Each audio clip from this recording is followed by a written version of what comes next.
You're listening to the Law Enforcement Pirate Radio Network.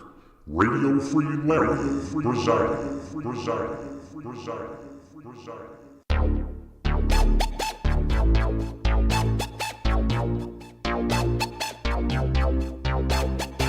You can run, but you can't hide.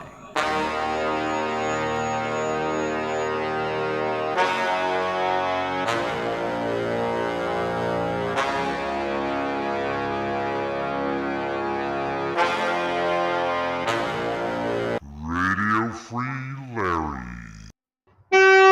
All right, here we go again. Buckle up, rough roads ahead, behind, and present experience. So again, let me take care of something here real quick. Check the volume, looks good. So what happened is the battery died. Well, the spirits wouldn't let me be. And while I was changing out equipment to my tablet, the I went back outside, didn't have my hat on, and then God reminded me, he said, if you don't put your hat back on, they'll get their jollies off. They'll hit you twice as hard because they see that as their power to remove the hat from your head. They're sick. That's what they use the watch list for. And all the type of watch activity, surveillance activity. They know if they fabricate a case, get into somebody's life, they can watch them into the life that they said they already had. But of course, they're struggling with that in my life. Although they've killed many people with that, physically, literally, including police officers. So we were having this mind meld thing again, and in it, the administrative side of law enforcement, which is very necessary, like even evidence type people. There are officers sometimes that will supervise the evidence collection units, even though they're technicians. And the officers are great at it. You know, I did some years in investigations.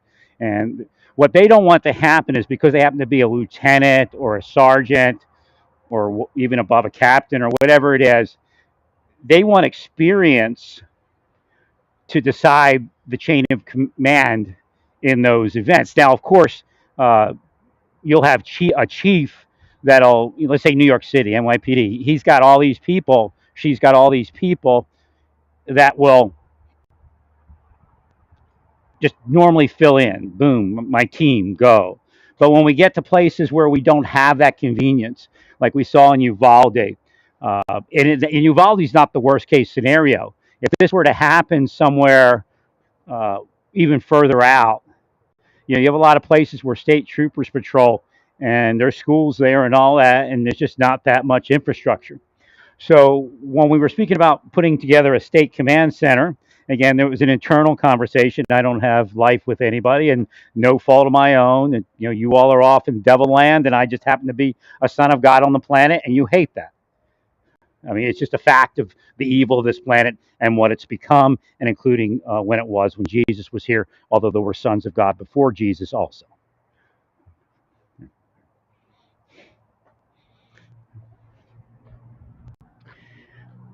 But we were discussing through thought, and again, I'm one of the leaders of that, that we wanted an app that will communicate with a state control center. And in that app would be the capability to identify a chain of command. And the computer itself, or the artificial intelligence itself, will decide. It'll be a scoring system. You don't even need artificial intelligence as long as you score people. You can manually score people through their experience. And it's not perfect, but you'll be there most of the time correctly. So if we have somebody who spent 10 years in combat, you know, and they have maybe a Ranger tab, they went to the police department and they're on the a tactical team of some sorts. We want that person to make decisions in those situations where we have an impromptu breach team being put together. Now, again, the idea is you go there, you shoot the shooter, and that's it. But we don't always have those situations by whatever reason. Now, when we look at Audrey Hale, based upon what I've already seen, I haven't seen a whole bunch. She appears to have given up by the time the officers show up. It was just suicide time. That wasn't what we had initially in Uvalde, but I think towards the end we were just about there, if not there. Again, he may have engaged in suicide in an alternative manner as far as how he figured he would get himself killed. But before, Uvalde was not like the Covenant shooting upon entry. So again, mistakes were made, but I think those mistakes are part of what the system is. It's a piece of shit. Why is it a piece of shit? Because you let piece of shit people take control of it because they had connections in power and money, what you call power and money. Again, mammon and anti-power is not power. So what we need is to structure a system that takes care of itself in reality. We don't need artificial intelligence to do it.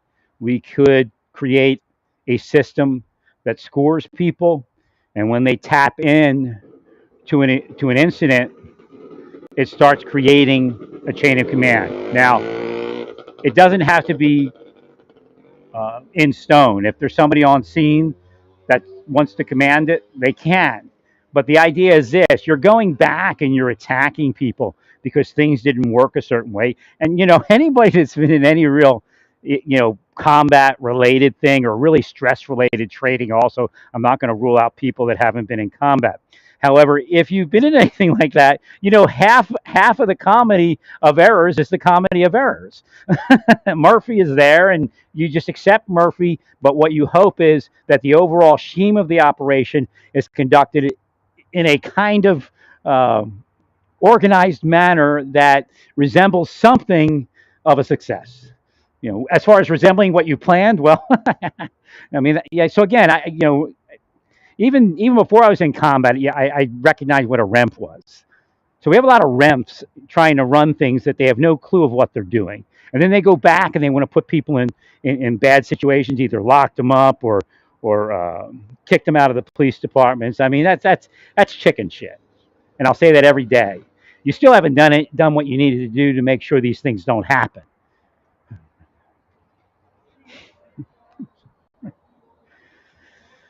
So, because when a subordinate fails, that means the leadership failed, and that leadership goes all the way to the governor. So but no wonder you got jobs like that. I mean, it's serious. Well, because you take responsibility for what happened, but then you fix it. Again, I'm not a person that said the governor should be put out because he failed in training everybody in the right way. You don't just give somebody a piece of paper and send them for a few training exercises and that's going to work. If we did that in combat, it would have been over before it started, and I guess in some ways it was.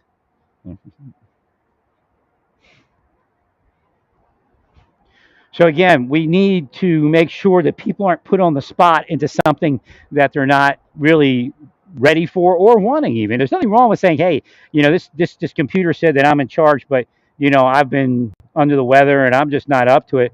My mind is, I mean, I'll go in with this, but I can't run this thing. So again, there's those options also.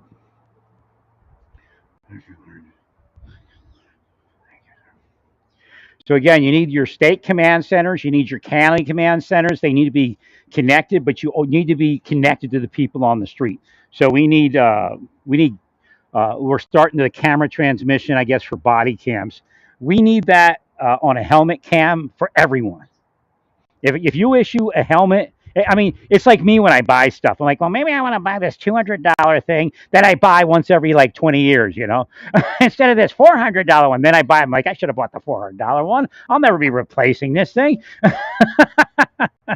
They end up buying something else, you know. So again, the idea is this: if you issue a helmet to an officer, there should be a helmet cam that transmits the video on it. That's simple. You can worry about getting it up and running later. Just have a plan.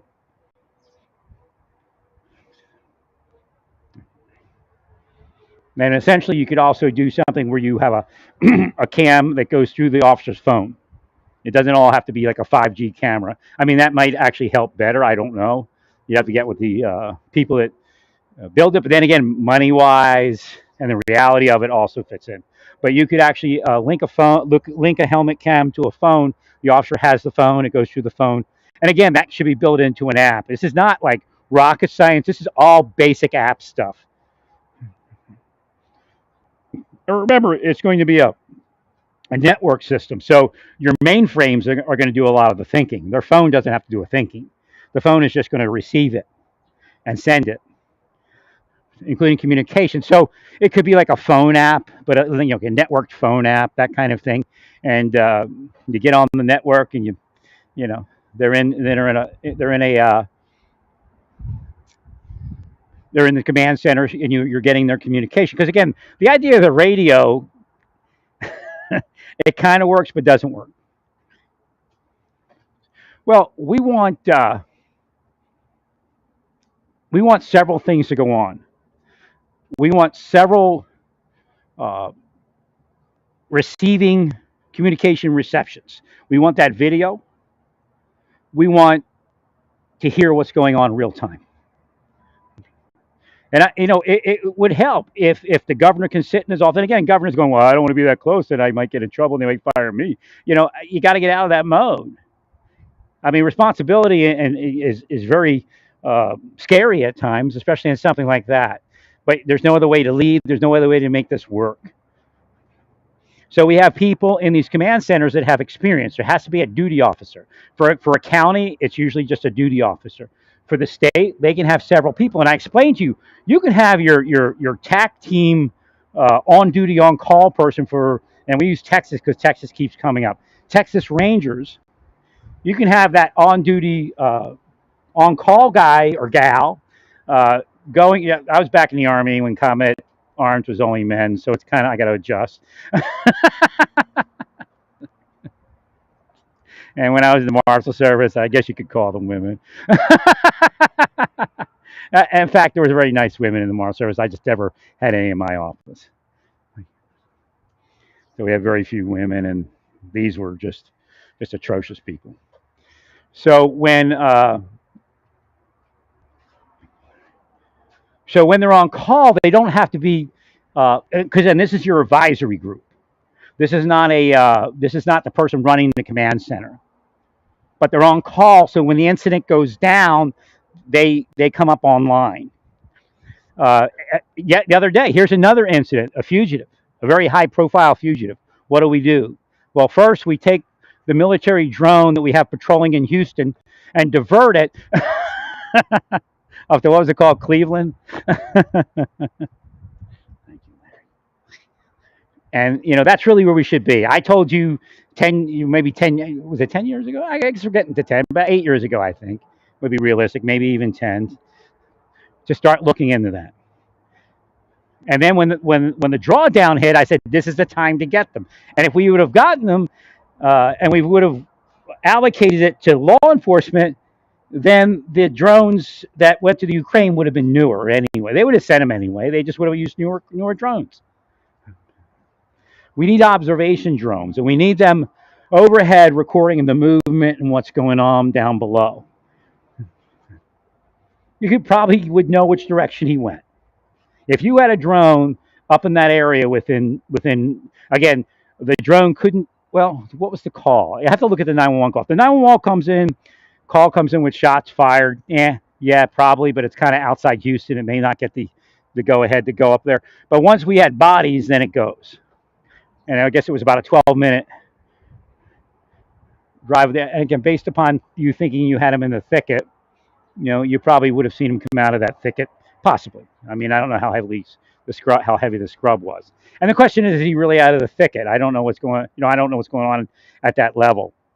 But there's things you can do to make it all work. And then, of course, the app comes in, and the advisory group comes in until we get some other people on site. And again, like the FBI guy was out there pretty quick. But the idea is this: that we get it moving, and we have what they call teamwork. So again, you have several higher level advisors that could help until the FBI group got in there.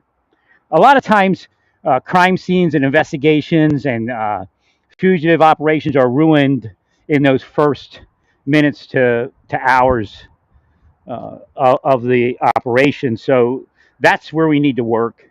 As far as one operation, well, look over there, they shot this guy, they shot that gal really quick. They're generally different operations. Again, I wanted to see what kind of weapon he used.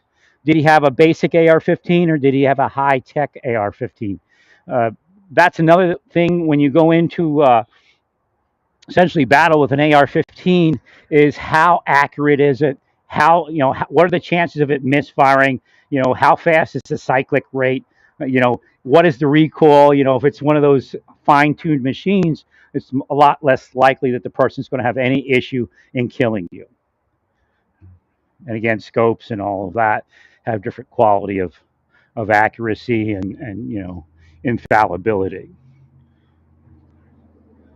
So again, we have to move technology forward. I've said technology is failing everywhere, including in the microphone and audio interface world. I guess my volume's up a little bit high from what I'm seeing, probably peaking, but I have no idea why. I guess it must be this thing on the outside of it, the cover. Let me turn it down a tad. Okay, so. We have to get this stuff done. It doesn't take long. If you went to Elon Musk and you said, Elon Musk, we need an app for Texas to do these things, Elon Musk will tell you what he can do within a few months, within 6 months, within a year, that type of thing. So again, you have to get to that level. I don't know if Elon Musk would do it, but I'm just using him as an example. Well, you have to get it forward. You have to start moving it so that you have an app for all your law enforcement officers, and all of their information and GPS is being fed to the machine, especially when they're on duty or when they tap in. Or you can make it a separate app. Again, what can we get up fast? Probably one that they tap into and say, I'm on scene, that type of thing. And then once they're on scene, it starts structuring the officers into teams and then pecking order. Well, that's part of making the officer feel comfortable with what's going on. Again, in Texas, once you start firing people, you think you're motivating them to do the right thing, but you might be motivating somebody to drive 50 miles an hour instead of 80 to get to a shooting. Again, there's a lot of things that are done by squirrel type people that think they're actually succeeding when they're failing the operation.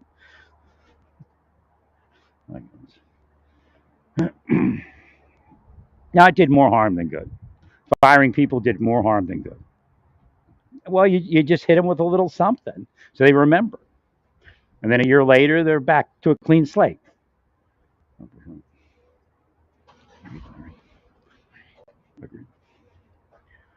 Well, you lost some experience. And again, the woman that ran in, I mean, it's kind of like jumping out of your bathtub to save your neighbor or something or something like that. You know what I mean? It's just they run outside naked. Do you charge them with indecent exposure because they, shot the perpetrator that was trying to kill the neighbor or something like that? I mean, she knows how she works, and she knows the danger, and in her mind was one thing, and that was saving those children. Now, it didn't quite work out the way she had planned when she was driving there. At probably 70 miles an hour with running code.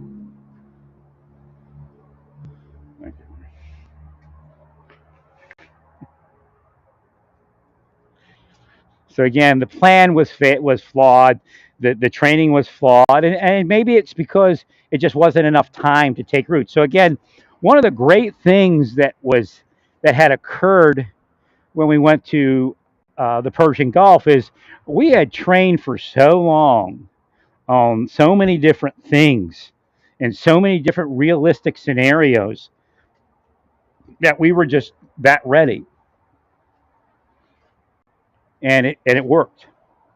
Now, if that had happened maybe what 5 6 years earlier, it may not have broke that way. The army was still full of people that just got high and drank at that point. Maybe it was a little longer than that, maybe 7 years or something like that.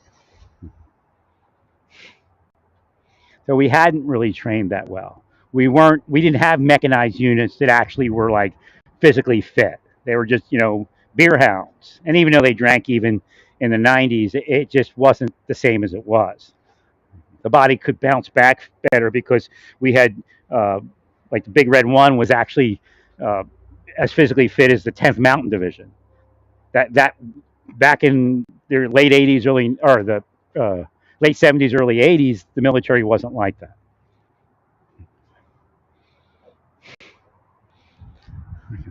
Or maybe even better. We were pretty fit.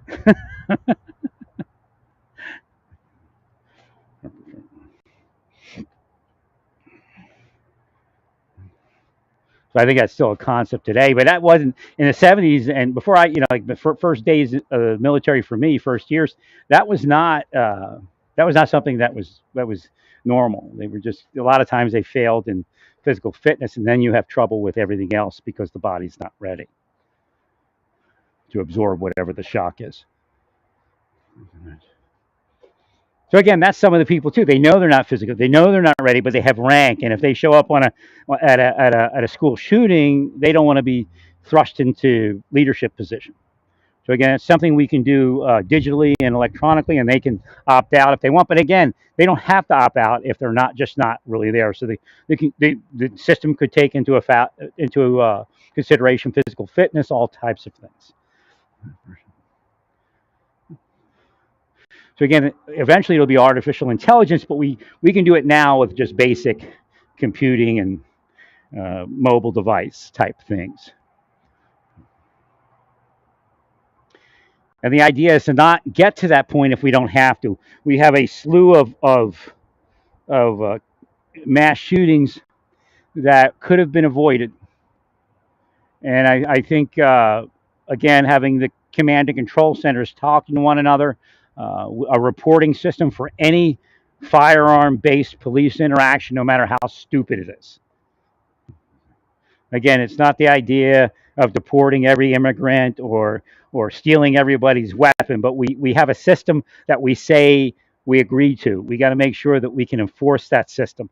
And the only way to do that, again, police departments may not be available to investigate these things the way they need to. Again, you go from one case to another case to another case, and that case 5 times or 5 cases behind or 5 calls behind gets behind, and you have to pick up and do something new. So you forget things, and you don't look into it. I mean, there's no doubt that we can say if there was a, and I'm going to go to this level because I don't want to say, well, if you took his weapon, this wouldn't have happened. Well, does that happen? No, obviously, probably not. Probably, 70% of Texas wouldn't even be concerned with his weapon. And I wouldn't say 70, but I guess 40. I'd say 40%. So we get to the point that if we had a command and control center for the state that had so many Texas Ranger investigators assigned, when the firearm involved 911 call comes in or interaction, if it's not a 911 call, that goes up to them, flashes on their screen, and they grab that form out that has check boxes.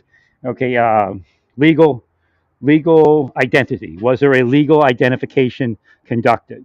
Well, he told me he lived here, and we just said okay, and it seemed like that's where he lived. Well, the Texas Rangers say no. We need legal proof that that's who that is. And then we say, you could say lawful presence if you want, but that's kind of legal identity might be part of that, but you could say lawful presence if you want. Is that person lawfully in the United States? Because that'll answer that helps answer the next question, which is lawful ownership or possession, lawful ownership and or possession of the weapon, of the firearm. I'm in Kansas. I'm saying weapon more than I am firearm. Huh? I must be connecting to myself or something back 20 years, 30 years, whatever it was. I guess 30 years. So we're there with that. So again, that form will help us control that the investigator is controlled by the form to control the interaction, to say, yes or no. We can't say the investigator, if the investigator, I mean, because it's an I mean, not an awful response, I guess an awful responsibility these days, but an awesome responsibility to be able to or stressful or whatever you want to say, oh, this is lawful, and it could end up in a shooting. So we want to have a control form, and as long as the investigator goes through that control form, then they're in the clear. It's not like, oh, let's turn it up, and now we're not going to blame the government. We're going to blame the Texas Ranger that's running that program. No, we're just going to do it the best that we can, and hopefully it works, and it should, because that individual would not have had those weapons. Inside, what I received is that Texas Rangers would have sought a search warrant to seize those weapons. And they would have seized his weapons because they would not have been able to establish. They would have actually established unlawful presence and unlawful possession, and they would have just boom, and it would have been over. Now they said we would then figure out what we would do with him. We don't know what his disposition. Again, they can't tell me right now in the mind what his disposition would be. They said we could tell you that those weapons would not exist within a very short period of time in that individual's possession. There would have been a search warrant, seizure, and then we would have decided what we wouldn't even worry about that part of it initially. We would just get those weapons out of his hands. Period. So again, that shows you how that system works and how the mind meld works. Now you might have another ranger to say that would go different, but whoever connected to me said those weapons would not have existed in his possession that day had we been notified in a system that that we structured, that this is how it goes. And again, you have to staff it. You don't put one Texas Ranger there. Okay, you're responsible for all the firearms in the state. That's another good one that they do, right? And they can call up the police department and ask them to do some footwork. It's just a matter of, I think, especially in that case, I think we never would have been able to establish lawful possession again, lawful. What do they call that? I just forgot what I was saying. Lawful presence. You couldn't establish lawful presence in the United States. And again, the idea is not to turn it into the us versus Central American system. The idea is to establish lawful possession of firearms and to remove firearms in a situation where we have unlawful possession, or in a case where we had made contact with an individual where that contact is made. Again, if somebody's afraid of somebody else with a firearm, and again, some people are off base with that, but again, just a little bit of oversight will figure that out. But like we did, I think it was the Odessa shooting. The neighbor called. They couldn't find him. If somebody found him, we may have been able to stop it, or the shooting may have happened sooner. I don't know. I think it's the Odessa shooting. So the system itself is failed. It has not been updated to reflect all of this wonderful technology that we have, or it hasn't been done intelligently. It's piecemeal and it's all over the place, which isn't bad if you're moving in the right direction, which I think we do as long as we continue with putting surveillance cameras in, plate readers, and all of those type of sensors, because the system will eventually plug that all in and make it work.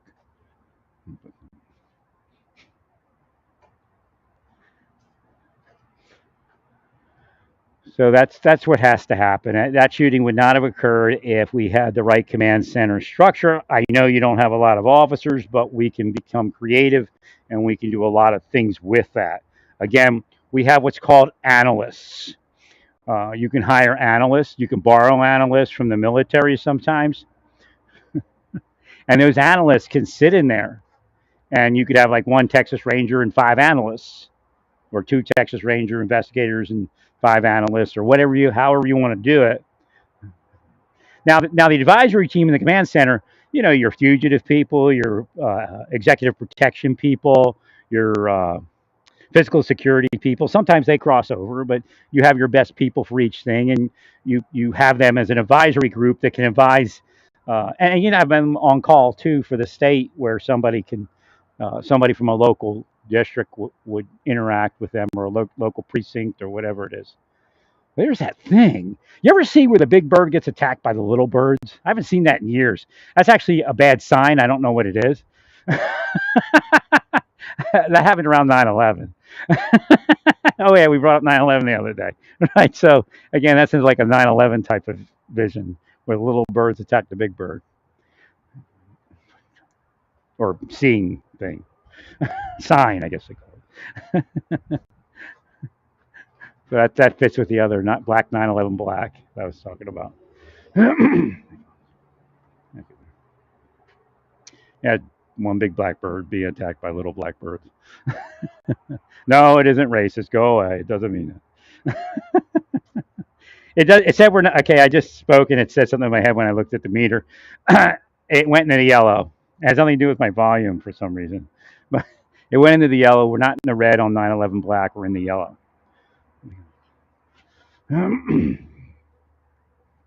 It probably being God.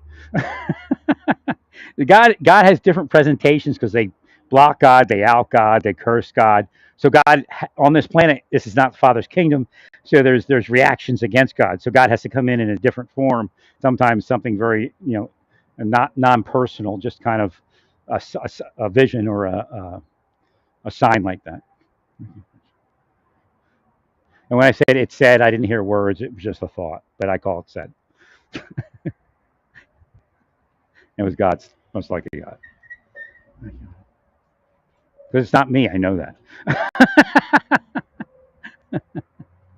Been doing this long enough.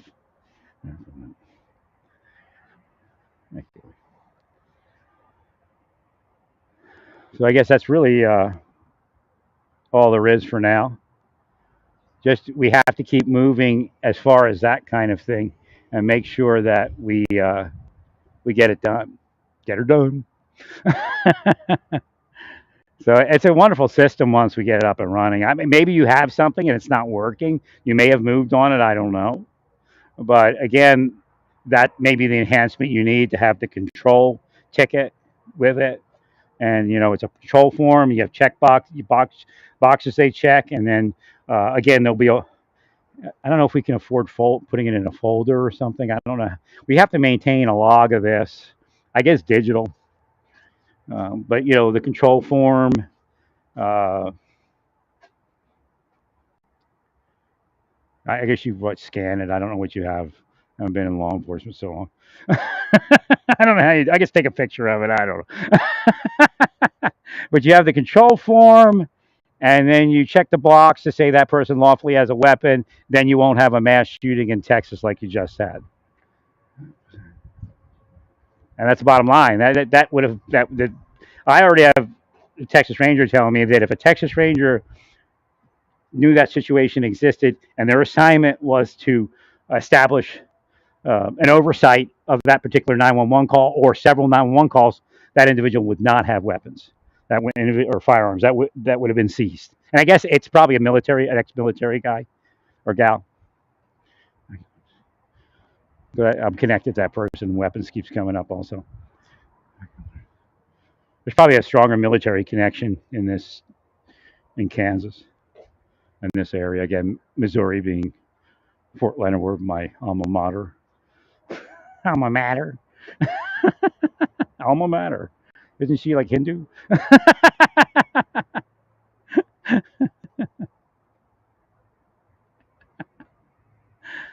All mutter. Peas. Mutter means peas. So again, the system should not be built to pass the buck. That's what I guess I'm trying to say. That's where the failure is. So again, have a control form. This is where I tell you something, I tell you again, and I tell you again. So have a control form. That's a secret in the military. That's how we train people that, are just totally lost. So you get a control form, and you have boxes that they check, such as legal identity established, lawful presence established, lawful possession established, or something, whatever it is you want to say. And then as they check off the box, when they get to the end of it, and they actually did it and they established it, then if you send a police department to do your work, they have to submit the evidence to the command center, the command and control center there. And again, if you have sub command and control centers that are county, that makes it easier too, right? So they have to, take a photo of the ID and send it to you. Or you might want, if you really want to, you could go out there and send a ranger out there or something like that. But make sure you establish the things. I'm very leery in Texas because I believe that, again, all the border states, I believe some of those communities are completely compromised.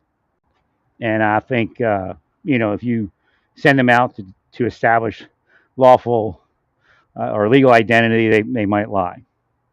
If they just have to send some report instead of take picture of the identity. And they still might get the guy an illegal identity or gal an illegal identity. I don't know. which is might be happening with him.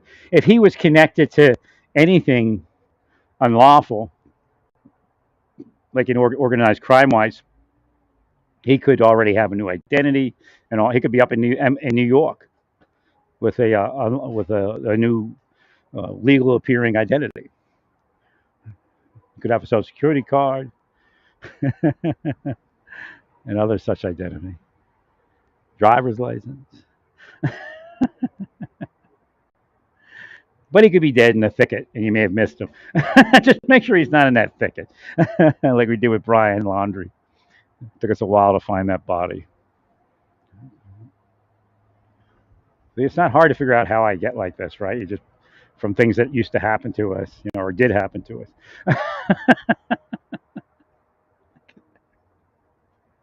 And then stuff throughout my life, it was like that.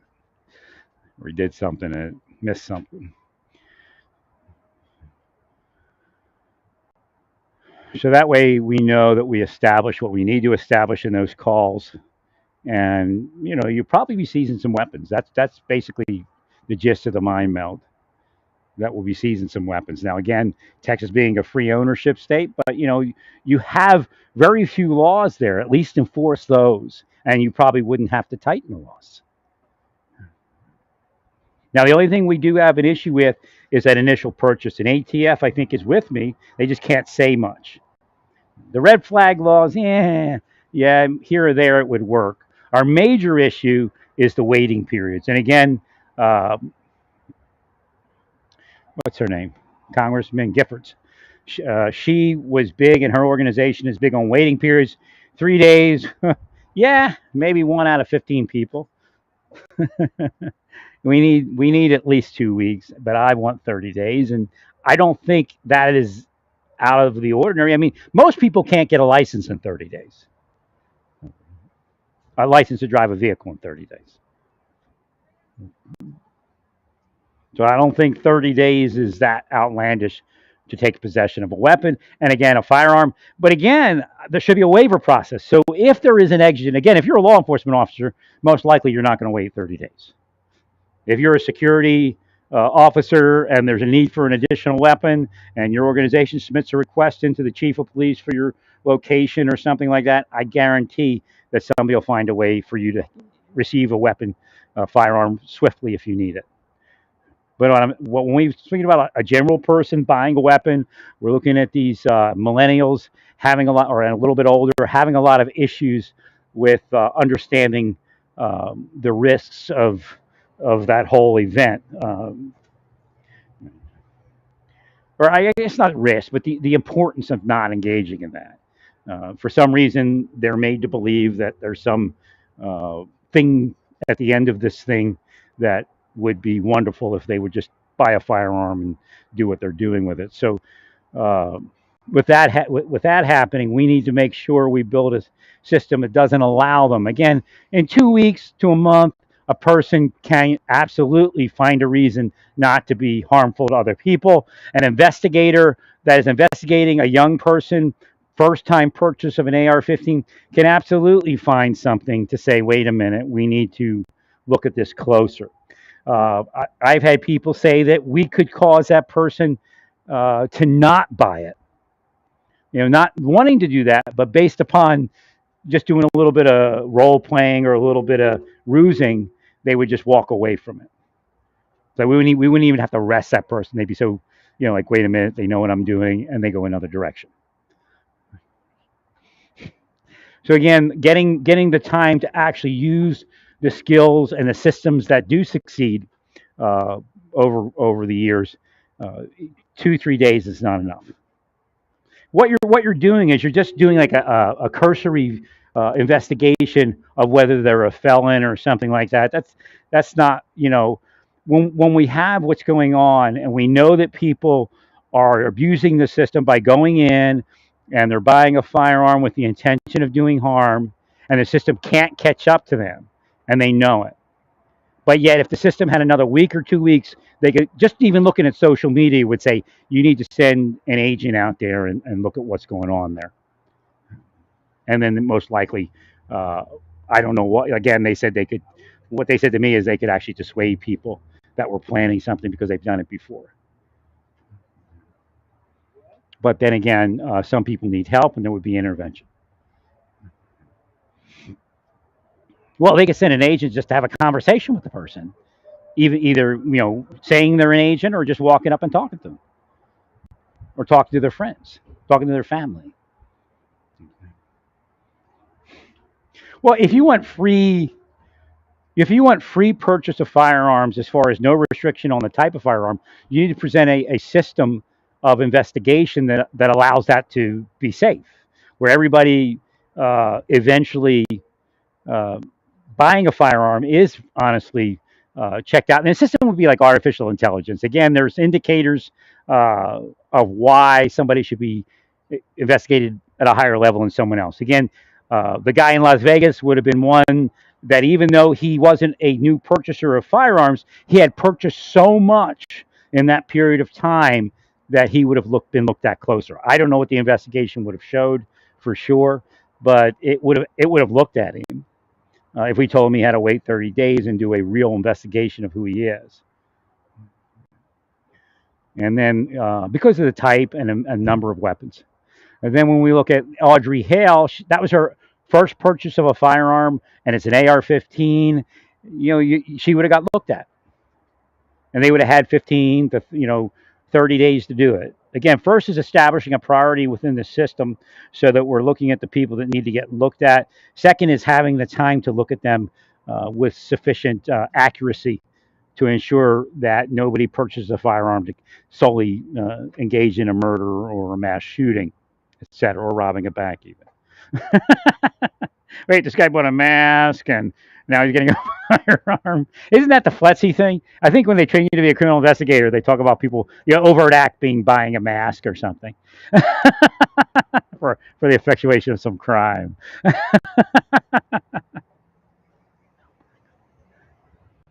All right, that's it. Stay peaceful. Praise God in all that you do. Praise God.